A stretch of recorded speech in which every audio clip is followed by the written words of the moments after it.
સ્વાગત છે। હું છું રેખા માલકાની અને જોઈએ આજના સમાચાર।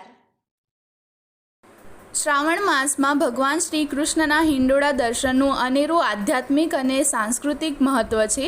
વૃંદાવનમાં ગોપીઓએ શ્રી કૃષ્ણને પ્રેમથી હિંડોળે ઝુલાવ્યા હતા, ત્યારથી આ ઉત્સવની શરૂઆત થઈ। આ મહિને મંદિરો અને ઘરોમાં ઠાકોરજીને સુંદર હિંડોળામાં બિરાજમાન કરી ભક્તિભાવથી ઝુલાવવામાં આવે છે। શ્રી ગોકુલનાથજી મંદિર મોડાસા ખાતે પવિત્ર શ્રાવણ માસમાં હિંડોળા દર્શનની ઉજવણી પર્વે વિવિધ ઉત્સવોથી ઉજવણી મંદિર ખાતે હરિયાળી અમાસથી યોજાતા વૈષ્ણવો મોટી સંખ્યામાં દર્શનનો લાભ લઈ ધન્યતા અનુભવી હતી।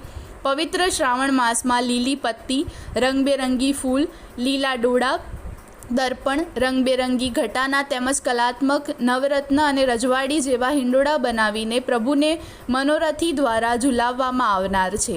મંદિરના પ્રમુખ મનહરભાઈ શેઠના જણાવ્યા અનુસાર હિંડોળાની ઉજવણી શ્રાવણ વદ બીજ સુધી હોય વૈષ્ણવોને અલગ અલગ ઉત્સવોના મનોરથી બની સેવાનો લાભ લઈ રહ્યા છે।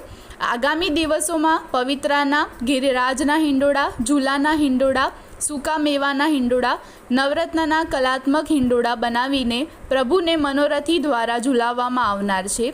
હિંડોળા વિજય દર્શન શ્રાવણ વદ ત્રીજને સોમવારના ભોગ સંધ્યા દર્શનમાં યોજવામાં આવેલ છે। હિંડોળા દર્શનની ઉજવણી મંગલમય બનાવવા માટે છેલ્લા કેટલાય દિવસોથી હાથ ધરવામાં આવેલ કામગીરીમાં મંદિરના પ્રમુખ મનહરભાઈ શેઠ, મહેન્દ્રભાઈ ગાંધી, રાજુભાઈ મામા, રાજુભાઈ શેઠ, મંદિરના મુખિયાજી પવનભાઈ શર્મા આ સૌએ ભારે જહેમત ઉઠાવી ઉત્સવને મંગલમય બનાવવા મહત્ત્વની સેવા આપેલ છે। આવનાર અગાઉ દિવસોમાં હિંડોળા દર્શન 6:30 કલાકે હોય, દર્શનાર્થીઓએ દર્શનનો લાભ લેવો।